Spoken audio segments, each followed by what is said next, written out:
have hit the finale. We're at book 7 of Harry Potter. Little bit of detail. Harry, Ron, and Hermione have decided not to return for their last year at Hogwarts. Instead, they're gonna go Horcrux hunting. What is a Horcrux? Well, it is an object in which a witch or wizard can store a bit of their soul. And essentially it means they cannot die. There are 6, actually there are 7, but we're gonna wait on that. Lord Voldemort had split his soul into 6. The ring, in which Dumbledore destroyed in the last book and was kind of the beginning of the end for him. Harry had destroyed the diary in book 2, which, can I just say, I love that little seed. I don't think it was a seed from the beginning, but I love how Rowling used something she'd already done to achieve her aims. And then there was Nagini, there was Rowena Ravenclaw's tiara, there was Helga Hufflepuff's cup, and then, spoiler alert, there's Harry. Nobody knew, not even Voldemort knew that Harry was the 7th Horcrux, but he was. Harry also doesn't know what the other Horcruxes are. He knows it's probably the snake, and he knows that it's going to be Salazar Slytherin's locket, which I forgot to mention. But outside of that, he knows that since Voldemort prized Hogwarts objects, the other objects would probably be something from some of the founders. The ring and the locket came from Slytherin, who was Voldemort's ancestor. And so the other founders, it could have been anything of theirs, although there were only a few objects that really stood out, and that would have been Helga Hufflepuff's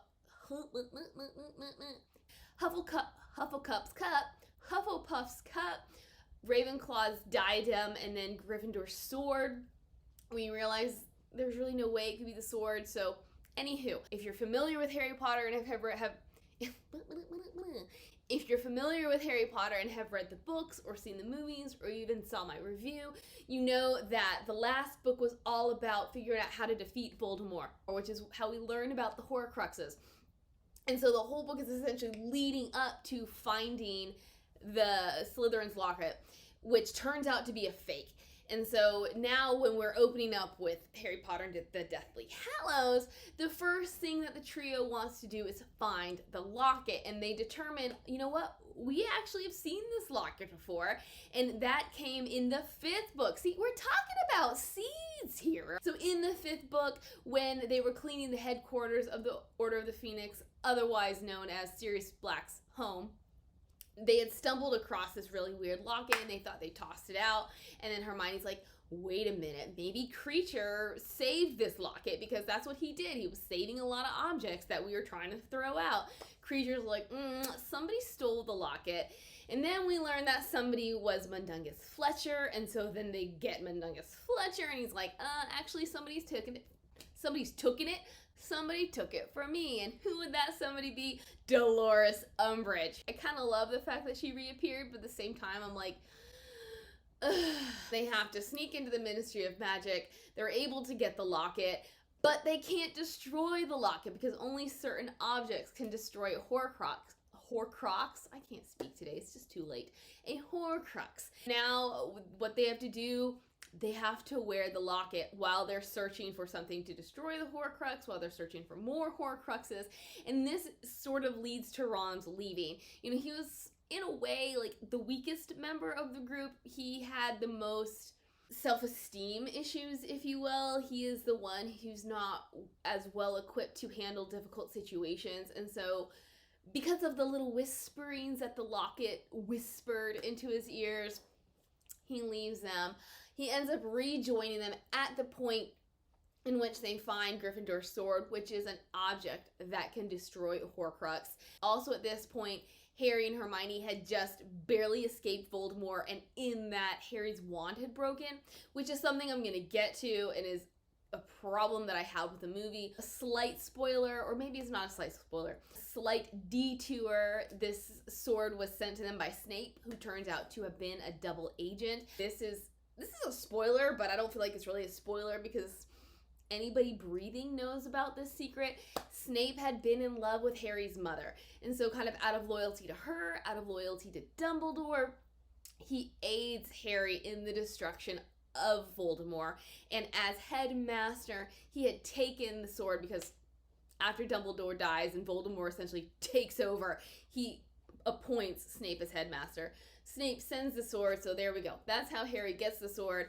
Ron destroys the Horcrux, and then he has to get back in Hermione's good graces, which I love this part. It's so true to life, where she's like, you ran away. I want nothing to do with you, blah, blah, blah, blah, blah. Once Voldemort came to power, he put a taboo on his name so that anybody who would say his name could be found immediately and disposed of. And so Harry accidentally says the name, Snatchers come, they realize he's Harry Potter. They take him to Malfoy Manor, and then Hermione, after Bellatrix Lestrange sees the sword, and she is under the impression that the sword is in her vault at Gringotts, she tortures Hermione. Ron and Harry escape the dungeon. They rescue everybody by the help of Dobby, who, spoiler alert, eventually dies. So they get out of Malfoy Manor, and Harry has picked up on the fact that there's something else in that vault. So now they have to go to the vault. And what is in the vault is Helga Hufflepuff's cup. And so they have the cup, but they lose the sword because the goblin that they enlist to help them get in double crosses them. Sorry, I keep obstructing my face.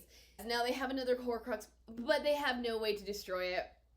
Then Harry's like, look guys, we gotta go to Hogwarts. So they end up in Hogsmeade, and this is where they meet the elusive, I just forgot his name, Dumbledore's brother, Aberforth. And this is just another one of those seeds in which we have heard about the owner of the Hog's Head. We've kind of seen him, but we don't really realize his importance until this book, in which we realize he is Dumbledore's brother. So yes, Aberforth Dumbledore rescues them from Death Eaters.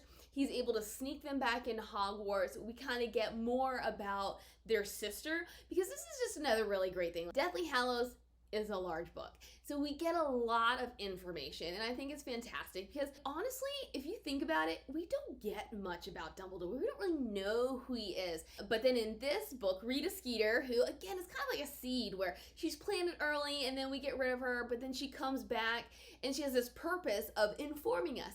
And so she writes this scandalous book about Dumbledore, and Harry's like, I didn't even know the man. And so he's angry at Dumbledore because he feels like Dumbledore hid a lot from him. But in this book, we get some false information about Dumbledore's family life. And part of that is this sister, this potentially squib sister that was hidden away. And so what Aberforth reveals is that she wasn't a squib. She had been tortured, or in some sense, had been tortured by some Muggle kids, and then she internalized her magic, and therefore she no longer had control of her magic. And this then ties into the Fantastic Beasts movies. I don't quite understand it, but we're not going to go into this here. We understand they weren't hiding an embarrassment. They were hiding her so that essentially she'd be safer, so that she wouldn't have to go away.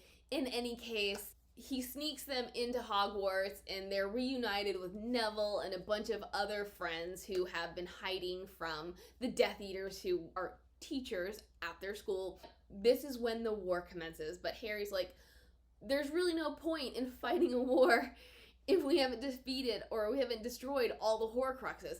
And so what we have left is Nagini, who Harry's like, there's no way we're going to be able to get close to Snake right now. And then there's the diadem. He goes to try to find it. He eventually does find it, which another seed. So in the last book, in Half-Blood Prince, he has the potions book. And then he attacks Malfoy, and then he has to hide it. So he hides it in a cupboard in the Room of Requirement, and he puts a bust on top of this cupboard so he can find it again. And on the bust is a wig with a dirty old tiara. Eventually, he finds this information. He goes to get the tiara, confronted by Malfoy, Crabbe, and Goyle, who, honestly, guys, I will never be able to tell them apart. They're just interchangeable to me. One of them casts a fire curse, and Harry, who is it? He rescues one of the cronies in Malfoy. Again, I should remember. I just don't. The tiara ends up getting destroyed because Fiend Fire is yet one more way that can kill a Horcrux. And so now it's about the snake. Hey, sorry, I probably shouldn't do that.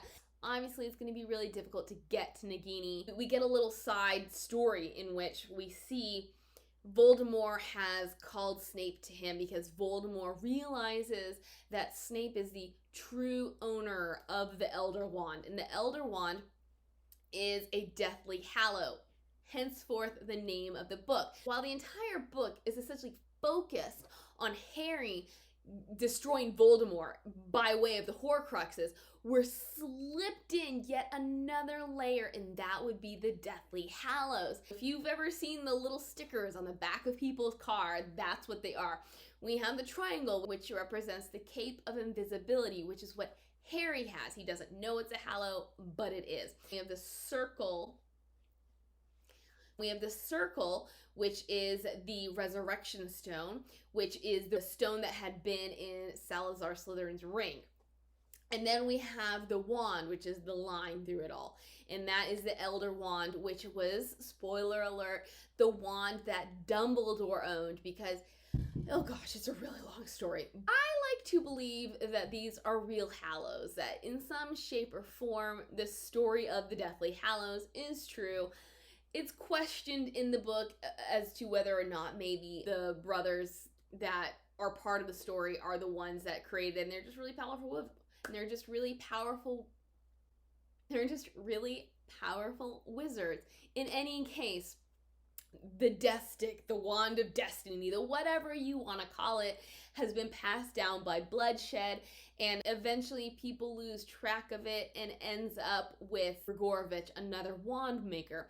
And then we have Grindelwald, who, I'm gonna get into this later, but he's just a character I kind of wish we'd had more of before this book. But in any case, Grindelwald comes and he steals the wand, and we all know that he was besties with Dumbledore.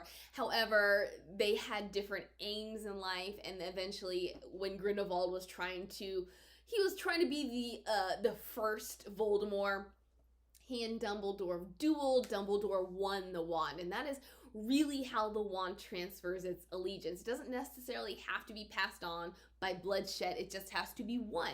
Dumbledore has had this wand for however long, and then Voldemort is like, well, I need to have that wand in order to defeat Harry Potter, because his wand and Harry's wands share a core, and so their wands can't battle each other. But of course, Harry doesn't have his wand anymore, so it doesn't really matter. The problem is Voldemort realizes that the wand isn't actually doing what it should because he is not his true master. And why is that? So, spoiler-ish.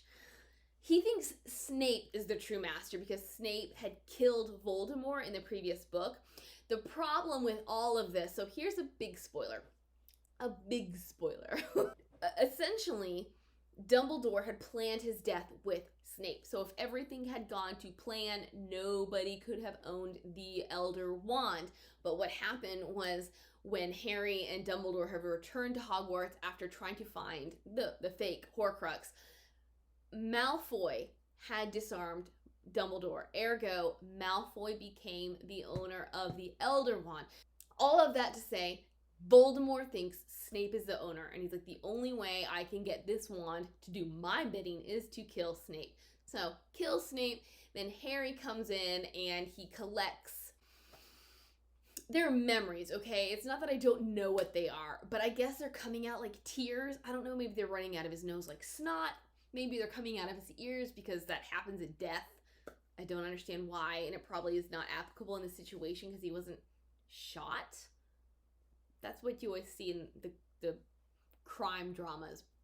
But so yes, he collects the memories, which he then uses in the pensieve to understand Snape's past with Lily, and then also what was going on with Snape and Dumbledore and the plan for Harry. At the same time, Dumbledore's like, all right, guys, you're losing. If you want things to go all right, you gotta send Harry to me. I'll be in the forest. He's also like, time to collect your dead. Mourn, bury, do whatever you need to do. And so at this point, we already know, spoiler, that Fred had died. And guys, I love it. I don't know if that's what you thought I was gonna say, but if you know anything about this series, you know that Rowling had rescued Mr. Weasley in the 5th book, and she said, somebody was gonna have to go. I mean, honestly, it's a family of 7. Everybody can't survive. So Fred has died, and then Harry sees that Lupin and Tonks have died. He sees a number of really important people, or not even that important. Like, I think in the movie Lavender Brown dies. I don't remember if she'd actually died in this book, although it's implied because she was attacked by Greyback, the werewolf. I'm gonna just say Lavender died. Colin Creevey died, which, as annoying as he was, you kind of just love him. But he died, a number of people died, and Harry's like, because I'm a saver, I like to save people, and now that I understand what has to happen, I'm gonna sacrifice myself. So he goes to the woods, and he lets Voldemort kill him, but really all it does is it kills the Horcrux inside him, which I don't understand. Because if you think about it, every other Horcrux, the Horcrux was destroyed. So why wasn't Harry destroyed as well as the piece of soul inside of him? Somebody explain it to me, please. But within this little dream of his, he has been Avada Kedavra.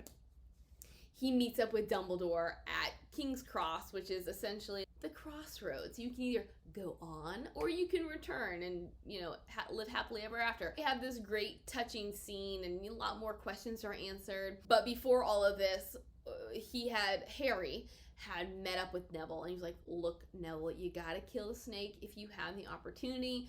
So then Neville kills the snake, and then Harry and Voldemort battle, and it is not nearly as exciting as in the movie.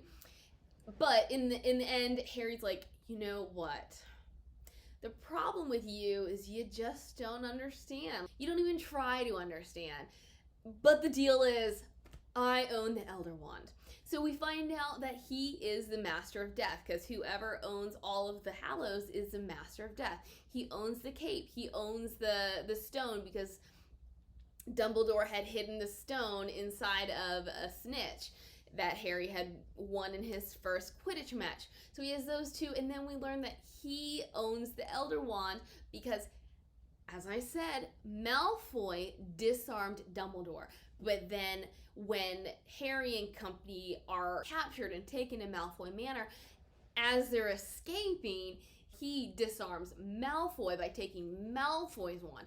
So this kind of confuses me too. The Elder Wand has allegiance towards Malfoy, but Malfoy doesn't possess it. So how is it that when Malfoy is disarmed of his wand, does the Elder Wand then transfer its allegiance to Harry? I mean, I guess just in some sense it realizes that Malfoy had been defeated. I don't understand. It's again one of those things, like, there are so many things from this book that it has taken, I don't know how many readings for me to actually grasp the concepts. Call me stupid, I don't really care. Now Harry's like, look, we're dueling. I have Malfoy's wand. You have the Elder Wand. Who is it gonna respond to? They cast their curses. Voldemort's rebounds on him, and then he dies. He like turns. No, that's the movie. Sorry, he doesn't turn into dust or like papery things. He just dies because there's no bits of his soul left anymore. This is what I have a problem with in the movie, because I think this is so important, and I hate the fact that they didn't include it. Harry uses the Elder Wand, which is the most powerful wand there is, to repair his wand. And can I just say, let me go back, let me tangent just a little bit. Some of the hardest moments of this book for me, Hedwig dies, Dobby dies, Harry loses his wand, which just all goes back to the fact that Rowling is such a good writer, because she took away everything he held dear. She did not make it easy for him. But back to the wands. So he repairs his wand, and then he puts the wand back with Dumbledore, and then he leaves the stone in the woods. And he's like, I'm just gonna keep the cape, all right? I really wish that we had seen that aspect of Harry being able to get his wand back, because I thought that was a really important part of his character development. We pick up, 19 years later? He has married Ginny. Ron and Hermione are married. They have a gaggle of kids and their kids are going off to Hogwarts. They see Malfoy off with his little Scorpio son, and there we go. And we're like, his scar has never hurt him again. Yeah, so we're done. That, in a really large nutshell, is Harry Potter and the Deathly Hallows. It's really hard for me to condense it any more than that because it's so intricate, but that's what you're gonna get with a really good book. So many seeds that were planted in the beginning of this book, seeds that were planted before this book, and they all come together to form this perfect storm. There's so many things that I love and so many things that I don't really love. One thing that I have a question about, when it comes to the headquarters of the Order of the Phoenix, similar to with Harry's parents, it is a Fidelius charm. It's put under Fidelius charm, which means that the secret of its location is hidden inside a living person. In Harry's parents' case, they trusted the wrong person, which is why everybody thought that Sirius was the reason for their death, that Sirius was their killer, because nobody knew that they actually changed their minds and told Peter Pettigrew. And then Peter told Voldemort. If he had never told Voldemort, he could have been sitting outside their front door and never found it. So the same charm is applied to the headquarters of the Phoenix. And so one thing I don't understand is after Snape returns to Voldemort's side, why does he never tell Voldemort where the location is? I would just think that Voldemort would know that Snape knows, because Snape has been there. And so I don't understand how he was never forced, I guess, even to tell Voldemort where the location was. Like, to me, it doesn't line up that he could say, well, it's not my secret to tell, because once Dumbledore dies, Dumbledore was the ultimate secret keeper. But then every person he told after his death became a secret keeper. So I don't understand how Voldemort could never get Snape to tell, or why, like, he never questioned the fact that Snape wouldn't tell him. Especially because when Harry and company have gone to the Ministry of Magic, and then they are trying to get out, and so they're going to disapparate to a number 12 Grimmauld Place, and then the one Death Eater has hold of Hermione, and then they end up in the forest because she realizes that he's with her, and she thinks that she's actually brought him within the protection. For me, I'm just gonna pretend that he never saw anything. Because as much as we hate Kreacher, one thing about this book is Harry is able to repair that relationship with Kreacher. He enlists Kreacher to help him find the locket. And what he does is he's nice to Kreacher. He's like, look, Kreacher. Because Kreacher tells him this really sad story, which, I told you, the book is big, lots of details. So he tells them about Sirius's younger brother and how he had been, like, this whole time we're under the assumption that he died at Voldemort's hands, or in some capacity he died because he was a Death Eater. Maybe he just, in any case, we assume that's why he died. Before, how do I even put this? What we learn is that that's not how he died. He died because Voldemort, wanting to test the potion that would hide the locket in the cave, which we find out about in Half-Blood Prince, he's like, well, I need a test subject. So he's like, does anybody have a house elf? And so the brother gives Voldemort Kreacher, and then Kreacher comes back and he's like, this is what happened. And the brother, which, guys, Regulus, that's his name. So Regulus is like, something's not right in the state of Denmark. And so he has Kreacher take him to the cave, and then what he does is he drinks the potion and he dies that way. So we get this tragic story, and that is how the false Horcrux got there, because he took the real one, he gave it to Kreacher, he said, Kreacher, get out of here, you gotta destroy it. Why he didn't have Kreacher taken with him, I don't know. And then he put his own locket in there with the note that then Harry finds, and he's like, wow, we did all that for nothing? So then Harry's like, all right, Kreacher, I'd like you to help me, and in exchange for your help, I want you to have this locket. And so from then on out, Creature's a great guy. He's super friendly, he's really helpful, he actually does his job, he cleans, he cooks, he does whatever. I hate the idea that he could have been tortured or just anything bad could have happened to him at the hands of the Death Eaters if Harry and his friends had actually let that one Death Eater see number 12 Grimmauld Place. So that's just a really long side story to tell you that if they are able to let a Death Eater in on the secret just by him being attached to them as they're disapparating, why couldn't Voldemort have been like, dude, I know you know, so just tell me. It's a question for the ages. Another question about Death Eaters. How many are there? Is it the mere fact that they're willing to use spells that good witches and wizards won't? Because my impression, and maybe this is just because of the movies, maybe this is just because I guess Dumbledore's inner circle isn't very large, my impression was always like there's 20 Death Eaters.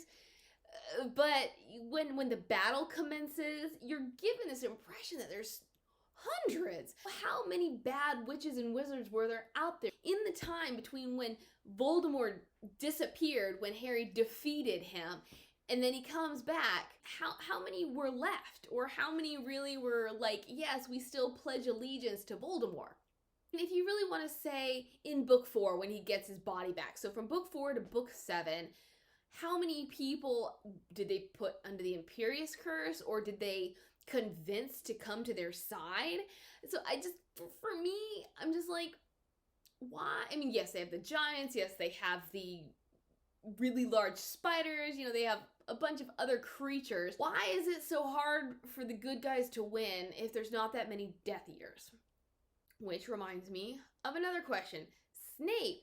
So we know he's a double agent, but what I don't get is if his nature is more like Lily's, why did he become a Death Eater? Was it because he was picked on a lot? Was it because he wanted a group that he felt he belonged with? Because he was a Slytherin, was it just their influence on him? I feel like when we get to the core of him, he is not Death Eater material. So why did he become a Death Eater? It's just another one of those questions where if you think too much about it, and if you're me, you think too much about everything, you just wonder why. Not that it doesn't make sense, but you just wonder why. Why did it happen that way, except that that's the way Rowling wanted it. Grindelwald. So I feel like with the emergence of Fantastic Beasts, we forget how little of a role he played in Harry Potter, and we get snippets in the last couple of books. I honestly can't tell you which was the first book I remember hearing about him, but it's not until book 6 and then particularly book 7 that we actually get much of him.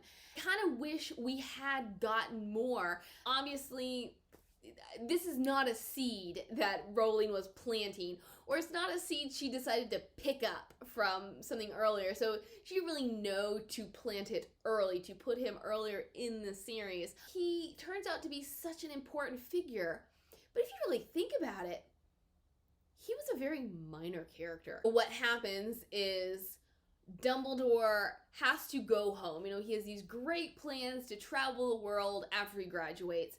But then his sister accidentally kills his mother. His dad had already died, and so he's the head of the family. So he comes home and he meets Grindelwald, who was related to their neighbor. They form these plans and stuff I don't quite understand, and I really don't want to think too much about because I don't want to ruin how much I enjoy this book. I don't want it to get too technical for me. But it's the whole greater good thing that became Grindelwald's slogan. Like, this is why we need to take over the world. We need to enslave the Muggles for the greater good. And so we learn that in some ways, Dumbledore shared a mindset with Voldemort about wizard rule. So they become besties, and then the whole thing with Ariana happens, and then Grindelwald's like, peace out, I'm done. And then we hear about how there was the great battle between them. But other than that, we don't really get much. Because of the Fantastic Beast movies, we forget how minor he was, yet there's all this emphasis put on him, despite the fact we don't really know who he is. And what Harry sees via what Voldemort is focused on is, yeah, eventually he finds Grindelwald, and he's in Ermengarde, which is the prison that he had set up for his own prisoners, and it never happened. And so he's like a dying old man. So we get a little bit from his youth, and then we see him as an old man, and Voldemort kills him. But we're supposed to care. So I mean, that's super nitpicky, because in the grand scheme of things, the enjoyment factor, it doesn't affect anything. But in the plotting factor, you're just like, okay, so why does Grindelwald matter so much when there's not really much of him to matter? Big, big, big, big question. Please, somebody answer me. How big or how small is the cloak of invisibility? If you notice, throughout the series, Harry sticks it in his pocket. So maybe the question is, how roomy are their robes that he can stick a piece of cloth that is big enough when he, Ron, and Hermione are 11, 12, 13. It's big enough to cover all three of them. Or when he's 17, is big enough to cover himself alone. Is it like TARDIS magic where it's bigger on the inside? How does this cloak fit in? Or even, so when Harry goes to meet Voldemort in the woods at the end of the book, I'm assuming, maybe I'm wrong, and I'm just thinking about what they're showing us in the movies. I'm assuming he's wearing jeans, okay? How does he fit his cloak of invisibility into his jean pocket easily? It's just a mystery that continues to befuddle me. I don't understand it, and I think it's something that kind of falls by the wayside because it fits so naturally into the storytelling. But the size of this cloak, I don't get. I just don't get. Like, you know? But let's talk about some of my favorite things about the book. Starting in general with things, because I've already talked about seeds. And these aren't necessarily seeds, but these are just things that we've seen from the beginning. All of the first spells that Harry learns, we get to see them again. Mafalda Hopkirk, if anybody has picked up on this, when he is almost expelled from Hogwarts in book 2, when Dobby performs the magic and then he receives the letter, and then in book 5, when he is going on trial, like, he gets letters from Mafalda Hopkirk. And so in this book, when Harry and Hermione are going to infiltrate the Ministry, who's one of the people that they change into? Mafalda Hopkirk. And I was just like, Rowling, you're so smart. I just love how she's inconsequential, yet we just get to see her again. And it just brings things full circle, because in many ways, she was an instrument to remove Harry from the magical world, but then he uses her to stay in the magical world, or to kind of keep the magical world intact. So thank you, Rowling, for that little bit of joy. But what's so wonderful about them is, we come to think of the magic parts, like when Harry's involved with the magical community, as the exciting bits. But her pacing is as such that all of her opening scenes have so much going on in and of themselves. Even in the first book, where she does something that isn't always acceptable, and I could be the first to call her out on it, is she opens it up from an omniscient narrative perspective, in which it's not about Harry. It's not coming from Harry. It's about things that surround Harry and eventually get Harry to where he needs to be. But this kind of is very prologue-y. And in theory, I like a prologue, but sometimes people use a prologue to info dump. An info dump is basically saying, here's a bunch of stuff I want you to know, but I don't really know how to get it across in the novel, so I'm just gonna spit it out. Even in the first book, when we open up with mystique. We open up with what is going on here. So even though it could be boring, it's not, because we're trying to figure out what's going on behind Petunia, Dudley, and Vernon. So behind Vernon Dursley's back, what is going on? What are all the things he's not seen? What are all the little clues that are adding up to something crazy's gonna happen? And then in the second book, we have Dobby coming into Harry's life and causing chaos. In the third book, sorry, I was thinking of something else. In the third book, what happened in the third book? Oh yeah, we have Aunt Marge coming to visit and Harry blowing her up, and then him having to get away and him seeing the Grim. And then in the fourth book, we open up with Voldemort at the Riddle House and, you know, all the things that go on there. So like each book, there's something really interesting and exciting happening. And so I love, even though they're not part of the magical community, she always does something to capture our imaginations right away. And then she continues that pacing. Whether you like some of the books or not, you can't deny that none of them are boring. And especially because they're so long. Like, there could totally be parts where you're like, snooze fest, I'm gonna fast forward or I'm gonna skip ahead. But if you skip ahead, you're gonna miss something.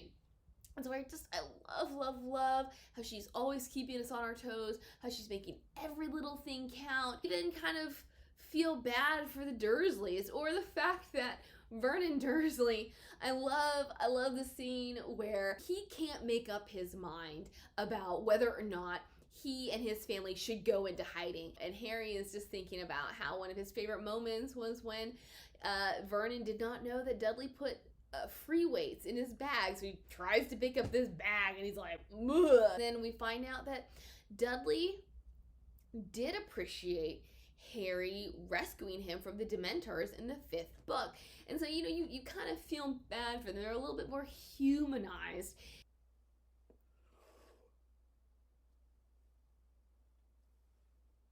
Oh, excuse me. I loved seeing Neville's final evolution. I loved how in the beginning he was this little weakly character, but in the end we could not have gotten a resolution without him.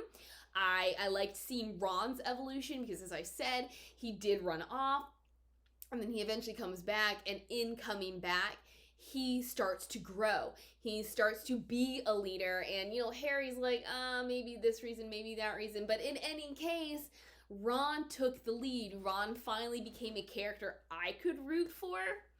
And then there's Ginny, who, this is not so glowing, all right? We all know that there are two separate camps when it comes to who ended up with who. One camp, in which I'm part of, is fine with the way that Rowling did it. They're fine that Harry ended up with Ginny. They're fine that Ron ended up with Hermione. And then there's the other camp, the other faction that is like, why would Ron end up with Hermione? Like, they don't get along. My question is, just because Harry and Hermione got along, like, why does that mean they should have gotten married? I get along with a lot of people. That does not mean that they're one for me. Sometimes fire and ice, you know what I'm saying? Like, chemical reaction, that makes a great relationship. It keeps it exciting. However, my question is really, why Ginny? You know, my thoughts really, over the course of the series, Ginny's kind of a non-entity, and then all of a sudden she's something. And then Harry is like, oh, she's the one. Not the one, but Ginny is the one that I want to be with. And then from there, it just gets really serious. And then he ends up marrying her, and I'm just like, I guess because I was never sold on Ginny. I like Ginny, but I feel like since she came out of nowhere with this really vivacious personality and she's super pretty so that all the boys want to be with her, how'd that happen? So I guess because I didn't get a lot of character development from her, it made it hard for me at this moment to like that Harry married her. Agree to disagree. Again, it's something super small, but for me, if I really think about it, which as I said, I think about everything, unless I'm trying hard not to, I'm just like, okay, I feel like he married Ginny because she was there, and if Rowling had him end up with anybody else aside from Hermione, we'd be like, what? So that's my 2 cents. That is the end of this book review, this series. I hope you enjoyed it. Please tell me your favorite parts about Harry Potter, your least favorite parts about Harry Potter. As always, please show the love, like, subscribe, comment, tell people I'm here. If you have any book recommendations, please let me know, and I'll catch you on the flip side. Bye. All right, guys. All right, guys. So we've made it. Congratulations. All right, guys. So we made it. Congratulations. Yeah, a little bit more detail. A little bit of detail is that Harry, Ron, and Hermione have decided not to return to Hogwarts. A little bit of detail. Harry, Ron, and Hermione have decided not to return for their 7th year at Hogwarts, but instead they're going to go Horcrux hunting. What is a Horcrux? Well, it is essentially an object in which a witch or wizard can seal. A witch or wizard can hide a bit of their soul. A little bit of detail. Harry, Ron, and Hermione have decided not to return to Hogwarts for their 7th year of school. Instead, they're going to go Horcrux hunting. If you're familiar with Harry Potter, if you're from there, they have to, and I don't think we really think about it because it's just, hold on.